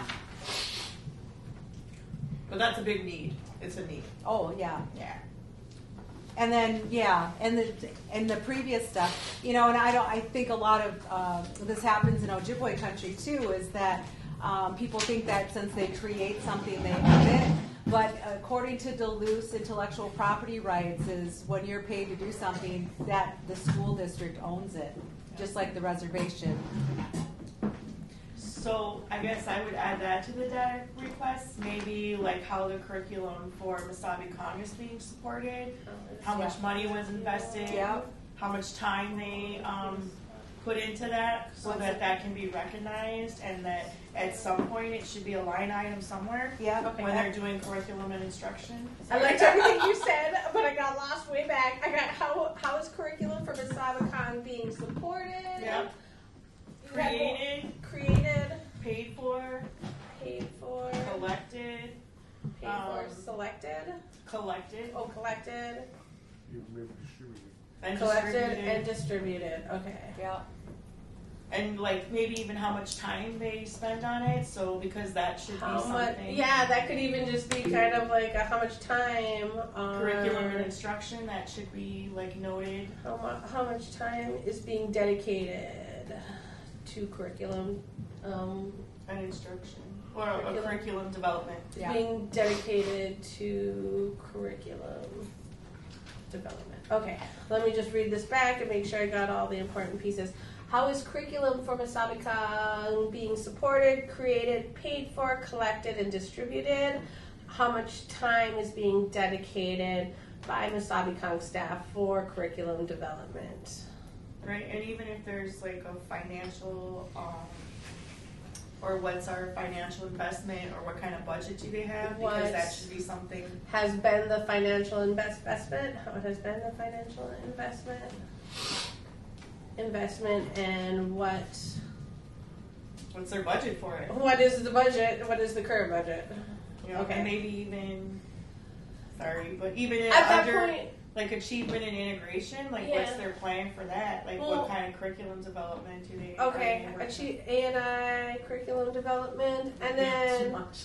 Well, no. Sometimes with the A&I, the achievement and integration, and the state aid plan, is they will state, or the guidance is that it's on the school district for curriculum. I know for this, I haven't looked as much into A&I, but for the state aid plan, I know we can't do it. Just going off of the past budgets, I would think that they would still be utilizing some Title I dollars equitably for because they say that they always put their money for Title I into the elementary schools. So I would wonder, so are they continually going to do that for Wasabi Kong? Yeah. I think that's how they pay for their reading interventionist. When they start, they get their own English reading interventionist. Oh, that's the English one, okay. They start doing it at 3rd grade, and so then they start doing reading interventions at 3rd grade in English. And I think, that's just my assumption, but what I believe is that they use Title I for that. And it sounds like Title III is something that could be adapted to potentially. Could potentially, but yeah, that is a definite okay for Title I for a reading interventionist for that. Okay. So adding the second part of that, what has been the financial investment and what is the current budget? Achievement and integration, curriculum development, progress and budget. And then should I put on here also the language? Go ahead, Seth. I was going to say put for language and culture. For language development, for language and culture. Yeah. For language and culture. And then, because we also have the new language revitalization funds, what the plan is for that. Does that impact Wasabi Kong? I would, originally when it was written, I did talk with the teachers there and the staff there, and just kind of wrote out their list of things that they needed, and it was in the plan. Okay. Is it still in the plan? That I don't know. Okay. But I do know that it's for the whole district. You do need a base of curriculum for Ojibwe language, regardless. Okay. So I'd have to review that plan again. Okay. So then that's just kind of something. Okay. Cool. Any other discussion on additional title funding streams or other funding streams used to support American Indian students that we can kind of think of to ask about? Oh, shit. Whole Foods Co-op. We talked about it earlier. Almost forgot about it. Whole Foods Co-op fundraising. Oh, sorry. Where's that money? Where's the money? Co-op fundraiser. Funds. And I think that's the last funding stream that I can think of. Special education, well, no, that's title. The special ed's title 2, no. No, special ed's its own beast. Because special ed funds part of or one of our liaisons. Well, it should actually support multiple liaisons for American Indian students because we have such a high percentage of special education students. Well, and like special education rates is, we broke it down pretty detailed in that big data request that we made was like, what's the breakdown between the grades, what's academic, what's the behavioral, right? Because like those are two different things. Mm-hmm. That was like in that big data request is like a really detailed breakdown of like, we have an overrepresentation in special education. Yeah, I think you've been cited through the state on that. Of like, how many, at what grade level, how many elementary students are on IEPs? What are they on IEPs for? Is it the emotional behavioral? Is it academic? How far are they behind? Like, what interventions have been done? What are the referrals, like, for those students? Like, are they just being put on an IEP because we don't want to deal with their behaviors and, like, they're not our problem, they're special ed's problem now? Well, everybody goes through assessment. So if they're on an IEP for behavior, then they have a documented, like, thing. But there's an overrepresentation for, like, there's students who There's an won't get referred. overrepresentation, I believe, is because we don't have enough interventions created to do anything to Right. support students. We don't have any tier 1 and tier 2 interventions established. If you don't get reading corps and stuff like that, they only take like 25, 50 kids per grade. So, and if you have poor attendance, then you're not on their list. So Well, what do and they do to you don't supplement? qualify for special education if you have poor attendance because if that's one of the criteria. But you do have dream catchers now, right? You started dream catchers training. Yeah, it's been around for a while. No, Duluth. Yeah. No. No, we went to that last presentation that they did, like the American Indian Homeschool Liaison thing, but we are not participating in Dream Catchers. Okay. So we're supposed to be, at one time we were, but the site that I was at Myers, the principal decided not to participate. Okay. Because Susanna was doing Susanna still does. She asked for permission to continue to go, and she got it. But as far as like the district initiative, that was what we were supposed to be doing. That was a And they request did from it- Fond du Lac too. Yep, and they did it for a year or two, and then they dropped it. No participation. So we want to know the status of the engagement of the Dreamcatcher program. Right, absolutely. Because as recommended, Never in been tribal to one. consultation. Well, and I'm sure you can check with MDE to see if your school has been identified, and I'm pretty sure it has been, because according to my data from the school district, 331 American Indian students are in special education, and that's 37.25% of American Indian students overall. 37.25. I'll throw another number at you. When they were reviewing American Indian students for the cohort, she said 60% of the incoming 9th graders had an IEP. American Indian 9th graders. At this school. For this school, just this school. So I would definitely, Dreamcatchers is free. It's a no-brainer. And sometimes you pay for what you get, but I do know Govinda and Donna, and they do a great job. And I thought it was really good. There was some pushback at Myers. There were a lot of like older teachers that didn't feel very supportive of it. They focused a lot on the relationship piece. The piece that I feel is missing for the school is that even with our department, we don't have an opportunity to create those interventions or have the time to do them. So when I worked at Myers, I was just talking to someone today. The day starts at 7:45 and ends at 2:15. So the time that I got to see kids was from when lunch started at 10 o'clock till like 1 o'clock, and it was like back-to-back groups. I had 5 minutes to get them back down from the lunchroom up to the classroom to meet with them, do stuff, have them eat their lunch, interact with them in an academic or positive way, and then get them back downstairs, and then get the next group and take them up. So it was literally like that from 10 to 1. And that was the only time that I got to see them. And that's really hard. I guess for me, looking at the elementary school, that's really hard. And there are things that happen. I mean, I would say that a better way to do it would to identify a student and maybe do like a 6 weeks with them and then assess again and redo that. Or there's a lot of ideas, but there's a very small amount of time. And if they have a specialist or if they're testing that day or if they're doing something, then that's their 20 minutes that they get with you. And I think that's the whole problem sometimes with school systems is so you know that you're only going to see these students from 10 to 1. So why wouldn't you work 9:30 to 5:30? And then you have your small groups drive them, have some sort of, you know what I mean? Yeah. Because that's the most important time for you to be there, or even after school. Right. And that's a struggle because for some of the administration, they felt like, well, it's most important that you're here and they see you when they come in for breakfast. And I was like, but that's not my focus. My focus is to have interactions with them in some time. Yeah.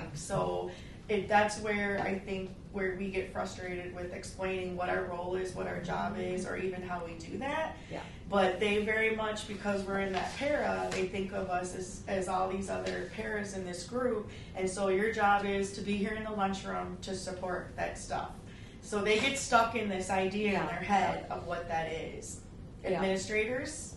And then as far as just your time, just that time, how do you see, and I had lunch groups like 15 kids in a room like a third of this size. So just kind of figuring that out is a huge challenge. It might get a little better in middle school. They could come to you for a class period and you could support them on some of their academic work. Or they have like 3 different lunch periods. Or they have, you'd get real big stuff. then, wouldn't you? I'm not a lunch. Or after school. Yeah. Like originally that's part of why I think our positions are 40 hours so that we can support some of that after school stuff, which is great until the district starts doing after school programming and then they take priority for the space. So just like we had our summer program at Laura MacArthur for many years, but then when they started to do Excel, we got kicked out of the gym, we got kicked out of this space because now they're using that building. So now we're back at Denfeld. So that's a constant kind of thing, which is why that should be something on here. We need the results of that tour that you guys took about space and everything. That was a year ago. And that's nothing, we never got an update or anything on that. And what I'm always told by administrators, principals in the building is like, one room I got moved out for the reading interventionist because in their grant, it says that they have to have a dedicated space for that program. I don't know why it doesn't say that in ours or what we have to write or how we have to write it. Because we should add the same thing. Like Susanna, her space at Stowe, she shares this small office with I don't know if it's special ed or something, but it's like, it's, No, at Stowe, it's with the physical therapist. It's with the physical therapist who does like physical therapy and OT with kids. That's right, with there's IEPs. 4 desks in there. And there's 4 desks in this tiny room, and it's like she goes, I'm barely even, I'm not even, she's in classrooms and she's out, so she's like, I don't care because I'm not in here, but it's like, but she couldn't do something in there if she wanted to because she's like, yeah, I can't be in here sometimes because if they're doing an evaluation, they can't have distractions. Yep. And it's like she can't even be in her assigned space because another program is using it. And that's not putting that on her feedback space or my feedback sheet when we toured her space that it is such a sterile room. Like because all distractions are eliminated. And honestly, it was white walls, white floor, plain desk. There's no decorations on it. Like it was. So maybe like the findings of that and what is the plan for equitable space use? Yeah. And she was like, I don't care because I'm not. I was like, but you still deserve to have a space where it's like if you wanted to work with students or you could, like if you had space, Susanna, like would that change how you engage with your students because you've never even had the space to even imagine what you could do because you don't have it. Because even in here, right? So like here, there's a class going on. I don't usually sit on the phone or I have to use my cell phone. I go somewhere else in the building. I do that. This is my office. This is my classroom, but they have other classes in here, and so I don't have access to that.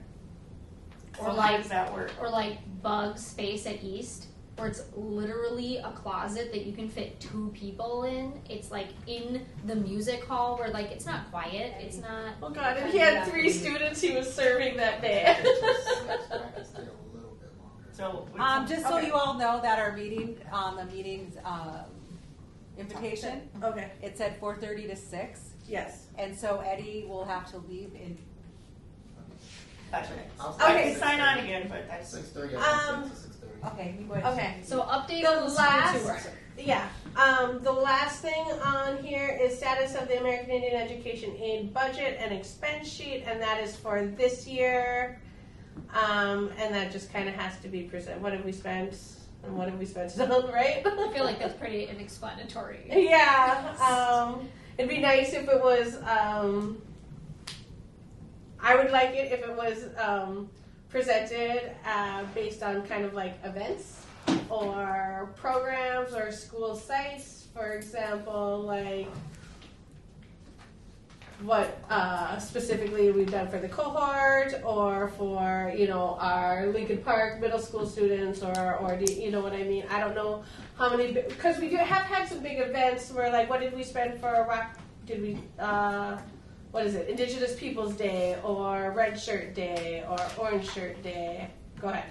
I think the easiest way for a whole group that has different like picturing and you know processing is, since we're getting familiar with really looking at this plan and we're going to continue to do so, I think that if we could do a budget that went into each area. That's what I was just. And because like, I'm sorry, I don't have my glasses. Can I borrow your mom's glasses? No, I'm kidding. Oh, I was like, yeah, go ahead.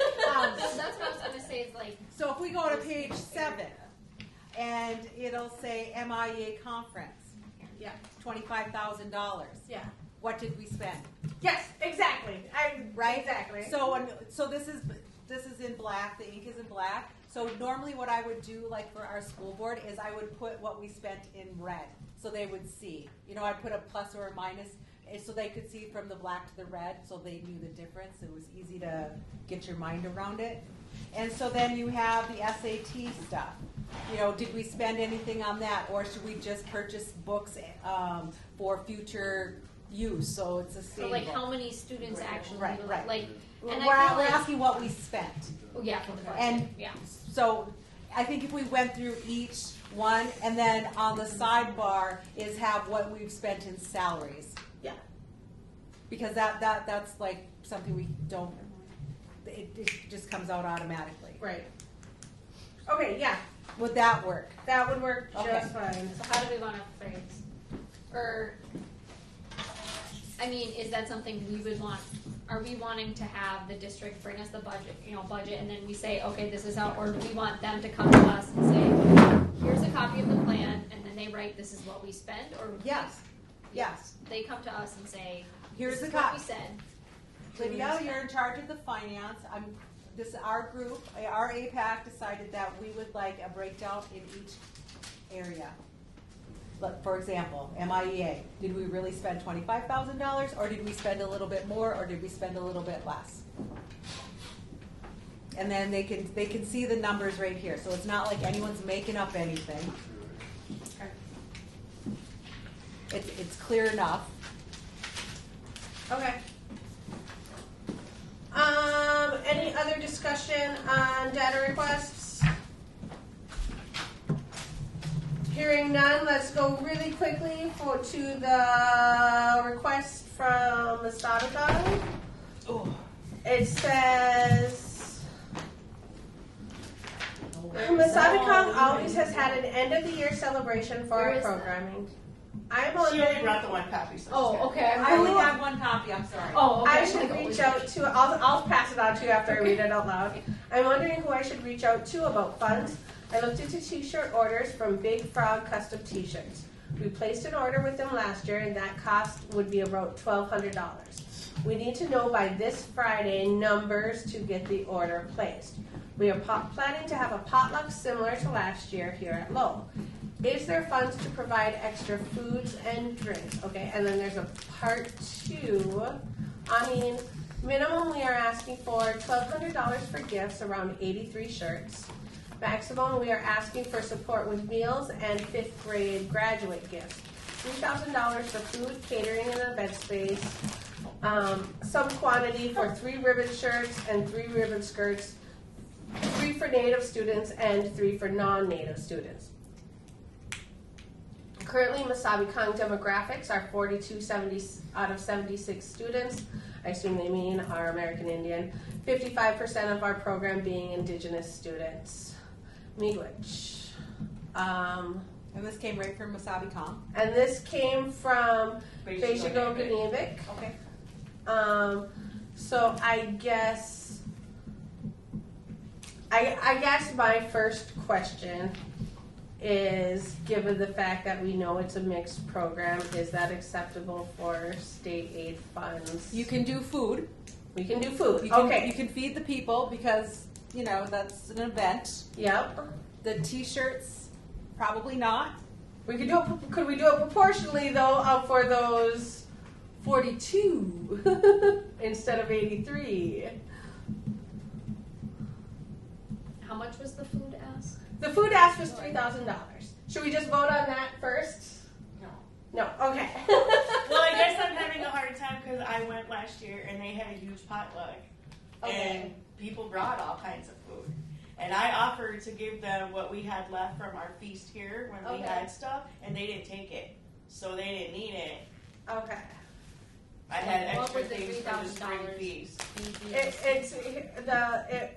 The $3,000 would be to, according to this sheet, to provide extra food and drinks, etc. So the PTA bought walking tacos last time and made walking tacos and had all kinds of drinks. Okay. And then they all had a potluck and all the parents brought stuff. Okay. And then I offered, like I said, I offered them that stuff here and they didn't need it. So I'm they wondering didn't if take the PTA is not doing that this year, and so they're coming to us with money. I don't know. They told me they were having a potluck. Yeah. I don't remember, it was in January. I guess what I'm hearing is food would be an allowable expense out of state aid. So that's just a decision, you know what I mean? Mm-hmm. I guess, and my other thing is, like, we asked for them for JOM, which I felt like would have been a more appropriate thing, and nobody responded. We did that for like 2 or 3 months, so I don't understand. All I know is what I got over here in front of me.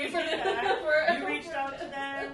Angelina reached out to them. And there could be, you know, I always try to think of benefit of the doubt. Yeah, it's not all the teachers. It's one teacher. It could have been that they didn't have a lot of JOM students even that were graduating. Yeah.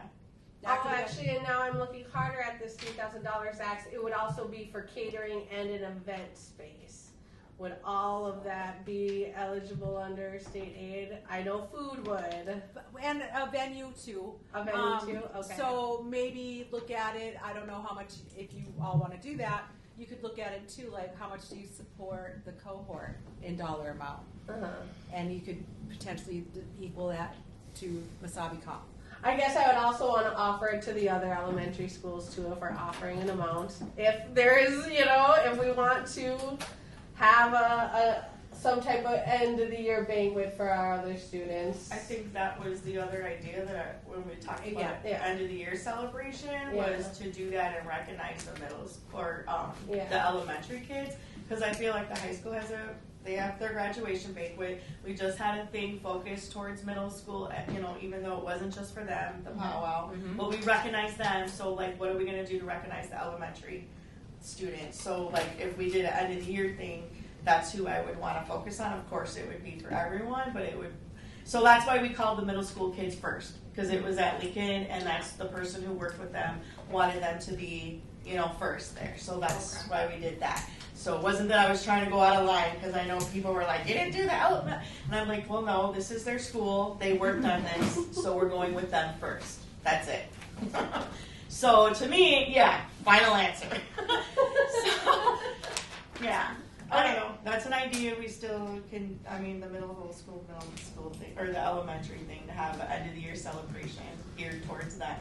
Yes. And that could be something that we inherently build into our plan for next year, is that there is a fifth grade graduation celebration for just Or elementary celebration. Or, yeah, like some, well, and I know we've talked about, and we have had in the past, like an end of the year cookout barbecue things. It usually coincides with like the end of the Indian Ed summer program. Like we've done it down at Park Point. You know, like we've done some sort of like end of the year celebration. If we're wanting to have it be like a 5th grade graduation, are we doing, you know, we could be doing like for 5th graders, we could do 8th graders, we could do like that transition into that next chapter of your education. Like you completed this portion of that, and that's something that we could write into the plan for next year, is that this is something that we want to happen to recognize all of our students, not just our Masabicom students. So that's like for next year, but like for this right now. For today. So I guess like the cohort got $2,000. Mm-hmm. I don't think there's anything wrong with like matching that. I guess I need a motion and a vote. So this is the t-shirts is a separate vote. This is just talking food, catering, event space, because we've already determined that is an allowable AIE expense. Okay. So amended to 2,000 because that's what we do to support the cohort. So I make a motion that we give $2,000 toward the Masabi Kong end of the year celebration. Specifically for food, catering, and event space. Yes, specifically for food, catering, and event space. All right, there's a motion on the floor. So then you would say you're any or what did we learn last week? So I'm gonna take a voice vote. We can discuss this now. Is there any discussion on this $2,000? Hearing none, I'm going to go ahead and take a vote. All in favor, raise your hand. Aye. Okay, cool. It's unanimous. We have Curtis, Lydia, Madonna, Jamie, Emma, and Jen Garbo online. That motion passes. So we are totally good with spending $2,000 on the Sabicon for food, catering, and an event space. And I put that on page 9 under the American Indian State Aid, so it's under Area 2. Perfect. It talks about events, feasts, things like that. So that's where that would come up. Okay. So the next thing on here is the $1,200 for gifts, 83 gifts. This would be 45% of these gifts would be towards non-native students. Is this no, we're not going in. I thought we were done with some Masabi. Yeah, we had broken it. That's we broken it because they asked for 3 things. We said the food wasn't allowable. It's a letter that was. Oh, I guess I thought it was all together. Oh no, they had through their. We won't be able to do the gifts because if we give gifts at their whole school thing, only to American Indian students, it'll be okay. Okay. So I would stick with the food, what Jamie. Given that guidance, then I need to ask us, is that our opinion that we are not going to consider $1,200 for the t-shirt gifts? Is that the opinion of the group? It's, I mean, per Jen Murray, we can't, probably, it doesn't sound like it's. How would you do that? Literally, it would have to be, you could say, the 42 American Indian students get this gift. It isn't equitable at all. You know what I mean? Yeah, stay away from it. And it's a bad look. I agree with that, but I can't put my opinion in here. I need the group to see it. Here's what I would say, that Lincoln Park, they use their PBIS money to contribute to the powwow. I would suggest that Lowell do the same thing. Okay. Because in theory, but this wouldn't, I don't think this would be right, but in theory we could say that we will pay, because this is what the funds can be, we will pay for the shirt cost of those 42 kids, and you guys have to figure out how to pay for the other kids. But then that creates like a situation where if they don't have the money for right now we have the wiggle room in our budget for the food and the venue of the event. Right now. We haven't done any amendments yet. Our Christmas in July hasn't gotten confirmed yet. So this is what we have to work with within our budget. Yeah. So somebody please make a motion. I I move that we deny or decline the $1,200 for the 83 shirts based on we're not allowed to use it for the other students. It's inappropriate for our funding sources. It's inappropriate for our funding sources. Okay. I second. Okay. Anyone opposed? Please raise your hand. I see no opposition. Okay, so we're not going to consider the t-shirt gift. The third thing on here did not have a direct money ask. It asked just for 3 ribbon shirts and 3 ribbon skirts for an equal split. Similar with the shirts, it's a split of native and non-native support. Do we want to consider that one? So it's the same thing that it. It's exactly the same thing as the t-shirts. So that's. It would not be exclusively to our students. Yes. Under the same rationale. Yeah. I feel like we would have to not. Okay. I can get someone to make a formal motion, just declining that because of the inappropriate funding source. Oh. Hello? Oh, that's me. I make that motion. This is Jen Garbo. Oh, big rich Jen. All right. Anyone opposed? Once again, hearing nothing for the same rationale, we will not be funding the ribbon shirt ask, but we will provide $2,000 in food, catering, and event space for their end of the year celebration. Was there anything else we needed to discuss tonight? You mentioned fundraiser funds. Did we go into that? Or? We mentioned it as a ask. Oh, like an update on it. Give what has been spent out of that account. What do we have left? Gotcha. Where is it? How do we get it? We need to know how much is there. Yeah, I have a basic idea, but again, I kind of need somebody to tell me, like, did we get reimbursed for the gift cards that went towards drum payouts last year? Or, at this point, I do think we just ate that cost. But that's okay because we want to support our drummers and the people who support we sing for the people, we want to be there for you too. Okay? So, but it's just kind of to keep track of all those funding pieces. Okay, I will type up this data request and I'll send it in as many ways as I can think of. And then whenever we get back next week. And at our meeting next week, just making sure, Jen, are we just kind of going to go through the plan and kind of put what we've done together and say, okay, is this something we want to continue? Yeah. Is that kind of the plan for the next meeting? So I have a way of, and you don't always have to do my way of keeping my head straight on these things. But the first round, right, so it makes it, not that we're in a hurry, but we're always at time. we want to get it done. We gotta have time and meeting this. So the first round is if you would look at the plan, question if you don't know if we've done something or did an event or whatever. If something was like, okay, like I know this group talked about, do we really need to keep the ACT support in there when the students aren't taking it? Maybe we do the AccuPlacer. So those are things that y'all talked about. So just note in red somewhere if that's how you can differentiate. So when we come back as a group, it'll be between now and next week. Yeah, you can go right through there. Marisa put up on your Google thing too if you want to comment there. And that's on the AI page. Yes, so she says. I have not checked it. So. I saw something on there. Yeah. So I've kept track with my stuff here on what we've done that I know of. And kind of like, and then we're going to go through and figure out what we have for monies that we've spent. And there's some things on here that I did look at and I'm kind of like, so I'll have some recommendations too, especially like the celebration for the 5th graders, the celebrations for the 8th graders and the seniors.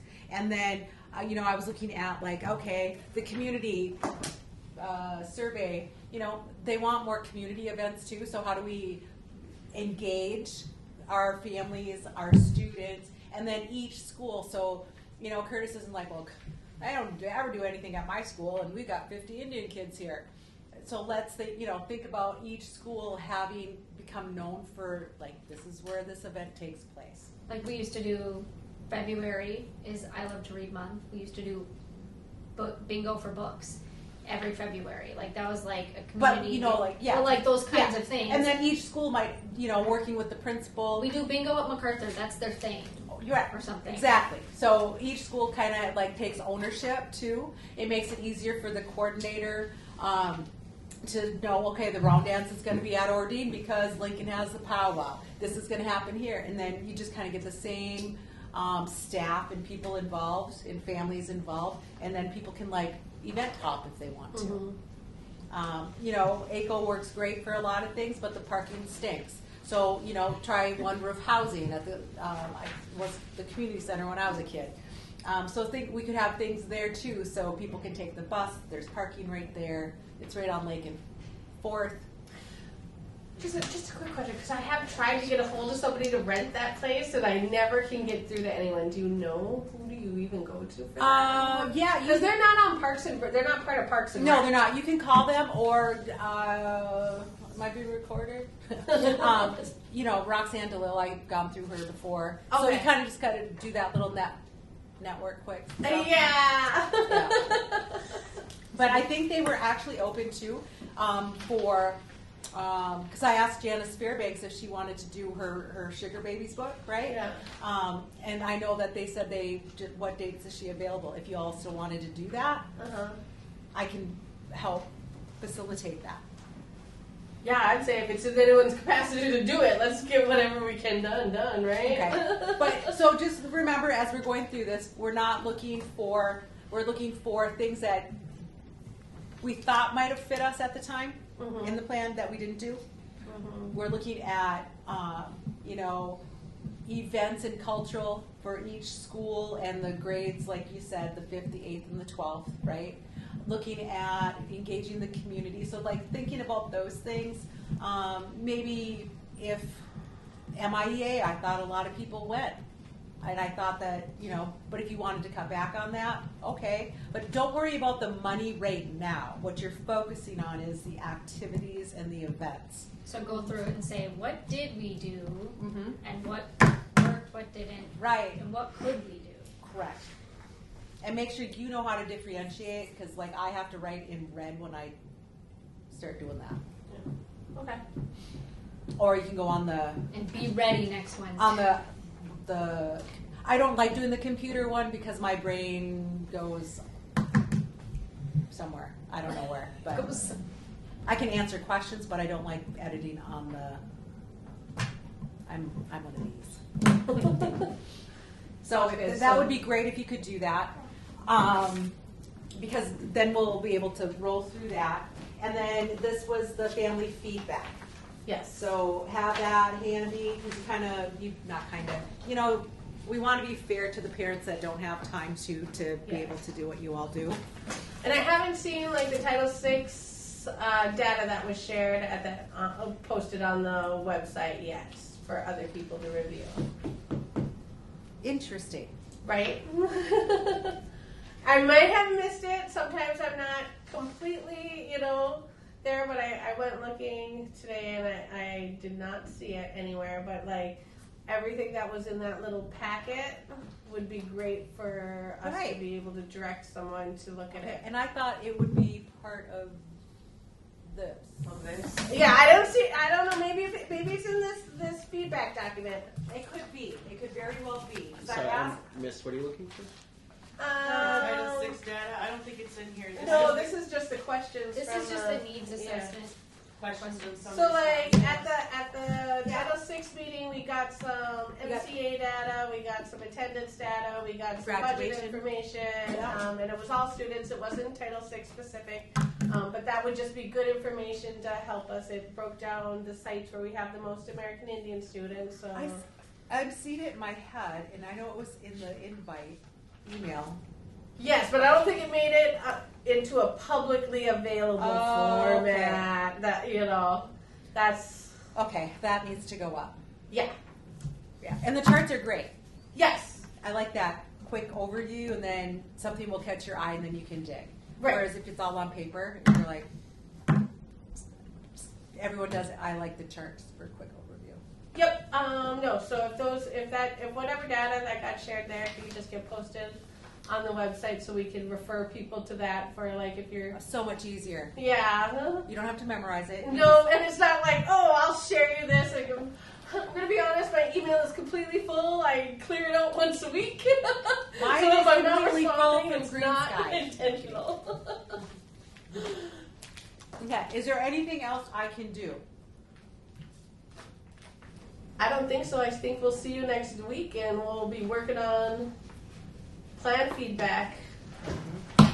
Because then it's kind of the general timeline is the time after that we'll have a draft to look at and say, yeah, we like it, or change this one little thing, and then we like it. Right. So yeah, first thing is to review, put your input in on things. The last thing I do is save the wordsmithing, because people get all caught up in that, and that's just not where you want your mind to be in the beginning. And then the money, the allocations for what. Because Think you, big, and then we'll decide what we want to do, right? And then decide. Because if you're always doing things on money, you're chasing money instead of programming. Okay. Any other discussion? And if not, floor is open for motions. I motion that we adjourn. I second. All right. Anybody Anyone opposed? I am. You know what, Jen? Garbo. Thank you. All right, English. Thank you very much for sticking out with us. Meeting is adjourned. Time is 6:43 p.m.